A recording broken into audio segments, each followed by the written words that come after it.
Ahora sí le doy la bienvenida a Carlos Besa, expresidente de Bolivia, candidato a la presidencia por la Alianza Comunidad Ciudadana. Don Carlos, un placer. Fernando, un gusto Tuvimos estar aquí. entrevista vía Skype hace un rato.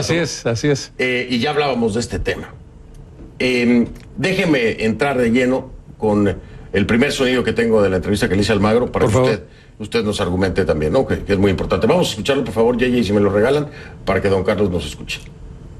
Este no es el primer caso en el cual se invoca la reelección como un derecho humano.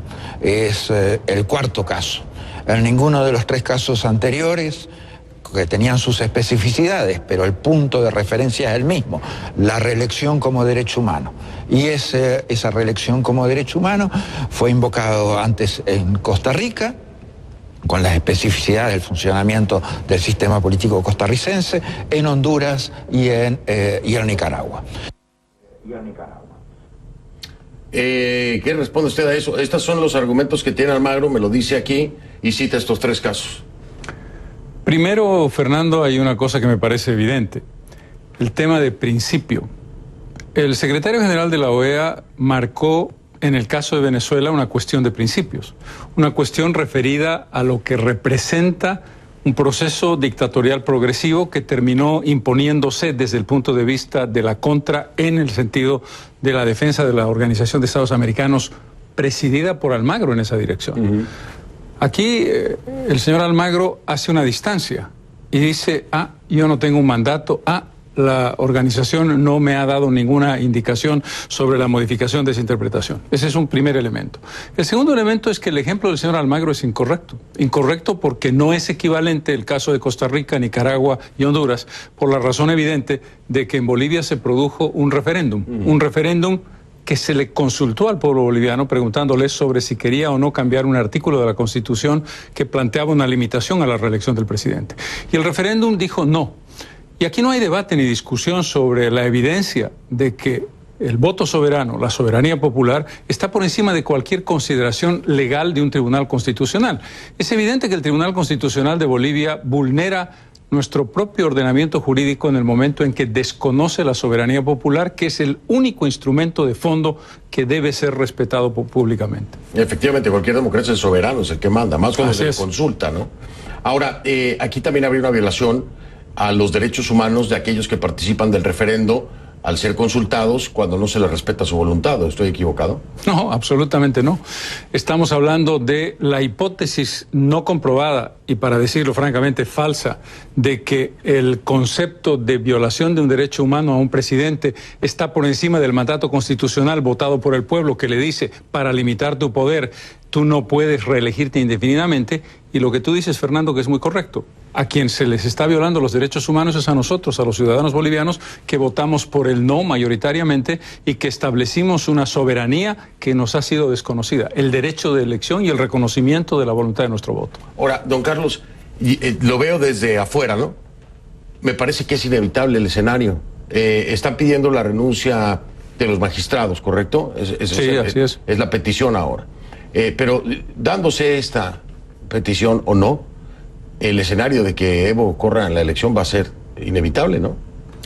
Sí, esta es una pregunta importante, Fernando, que da lugar a la posibilidad de decir, esto no es entonces el reconocimiento y legitimación de una candidatura ilegal.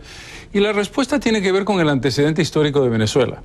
La lógica de que el presidente hace cosas incorrectas, vamos a decir Maduro o vamos a decir Chávez, y que por lo tanto no le vamos a hacer el juego y que por lo tanto vamos a permitirle que cabalgue solo en la pradera, es suicida desde el punto de vista democrático. Nosotros insistimos en que hay que hacer una acción permanente y la hacemos de desconocimiento de la candidatura, de petición de renuncia al Tribunal Supremo Electoral, pero no vamos a renunciar al proceso electoral.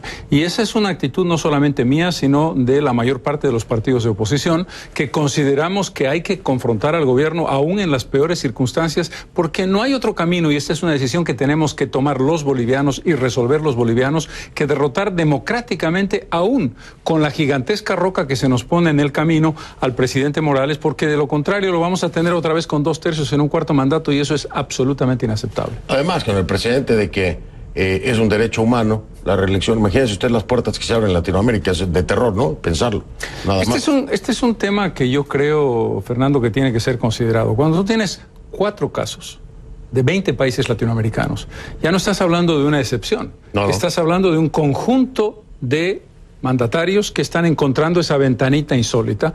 Aquí de oficio, pienso yo, que tanto la Comisión Interamericana de Derechos Humanos como la Corte Interamericana de Derechos Humanos debieran pronunciarse. Y no es una cosa extremadamente difícil. Se trata de una interpretación del artículo 23.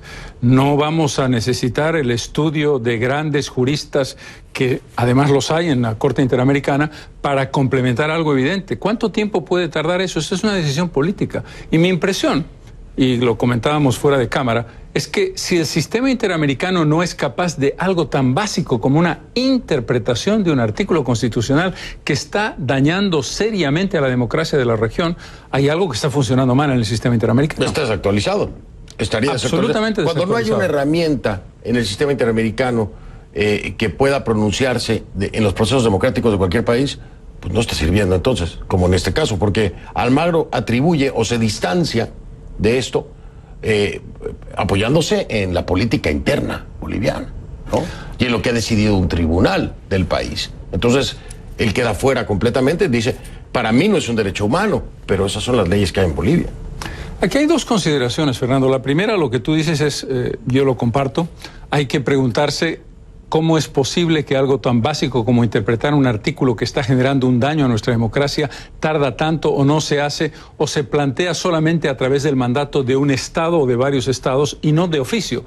La lógica de un tribunal jurídico que tiene que administrar una ley y hacer que ésta se aplique es que cuando ve que hay una interpretación inadecuada sistemáticamente, la interpretación de esa ley correctamente no necesita de ningún tipo de mandato, sino de oficio para salvar el proceso democrático. Y la segunda consideración tiene que ver con el secretario Almagro se distancia ahora, pero cuando estuvo en La Paz dice no permitir la elección de Evo Morales sería discriminatorio. Es un punto de vista, es una opinión, es un juicio de valor que él está marcando como respaldo a la candidatura del presidente Morales. Por lo tanto, yo no acepto el distanciamiento del secretario Almagro, que después trató de borrar con el codo lo que había firmado con la mano en La Paz. Mi impresión es que él no percibió que el tema de Bolivia iba a tener la repercusión que tuvo, quizás porque valoró en menos nuestro tamaño político a nivel internacional, en el ámbito latinoamericano, o quizás porque creyó que la reacción de la oposición iba a ser tibia. Y la reacción de la oposición no puede ser de otra manera porque está representando a la mayoría del pueblo que le dijo no al presidente Morales en su reelección. Ahora, déjeme, usted mencionaba el caso de Venezuela y a la oposición. Y yo le digo, aquí no hay un error de cálculo por parte de ustedes en la oposición cuando estamos hablando de 8 candidaturas opositoras en las que se trata de enfrentar a Evo Morales. Como usted dice, no van a abandonar el camino porque sería suicida, entonces hay que ir a pesar de la piedra, pero aquí se atomiza el voto. ¿Por qué no, ya lo dijeron ustedes, con Ortiz no va a haber una alianza? ¿Por qué no pensar en una alianza? Porque de esa forma pueden concentrar los votos. ¿No sería más fácil? Usted está como segundo supuestamente en las encuestas, que yo siempre digo, depende de quién publique la encuesta, ¿no? Pero estaría como segundo. ¿Por qué no pensar en una alianza, una coalición de oposición? El trabajo de construir una alianza, aquí hay que primero hacer una precisión importante. El número de candidaturas puede llamar a engaño. En realidad podríamos reducirlas a 2 o 3 para establecer claramente los porcentajes que son marginales y los porcentajes que pueden ser significativos. Pero uno de los aspectos que hay que explicar es que la legislación que planteó el gobierno el año pasado, forzando a un tiempo de menos de 1 mes y medio para prepararnos e inscribirnos para una elección primaria que no había sido considerada hasta 2 meses antes, dificultó seriamente el camino de las alianzas. Y nos obligó a hacer esfuerzos que en algunos casos prosperaron y en otros no. Nosotros somos parte de una alianza que se llama Comunidad Ciudadana. Intentamos acercamientos, no se concretaron, no por falta de voluntad, creo, de las partes, pero me parece importante decirlo. Tuvimos que ir a unas primarias que lo único que hacían era legitimar al presidente Morales. El tiempo fue muy corto Y el proceso posterior a las primarias genera una pregunta también sobre el futuro en torno a la construcción de candidaturas de senadores y diputados que tienen que ver con las siglas que cada parte representa. Yo no creo que haya que descartar completamente la lógica de la unidad, pero hay que entender el contexto y hay que entender también cuáles son las opciones reales de voto de quienes estamos compitiendo, y creemos nosotros representar una parte muy significativa del electorado que puede derrotar al presidente Morales. Don Carlos, me falta tiempo para seguir hablando con usted, de verdad. Es sumamente interesante. Espero tener una próxima oportunidad. Sé que va a andar por acá trabajando. Si antes de que se vaya nos vemos de nuevo, aquí tiene el espacio. Magnífico, Fernando. Y le agradezco mucho la visita.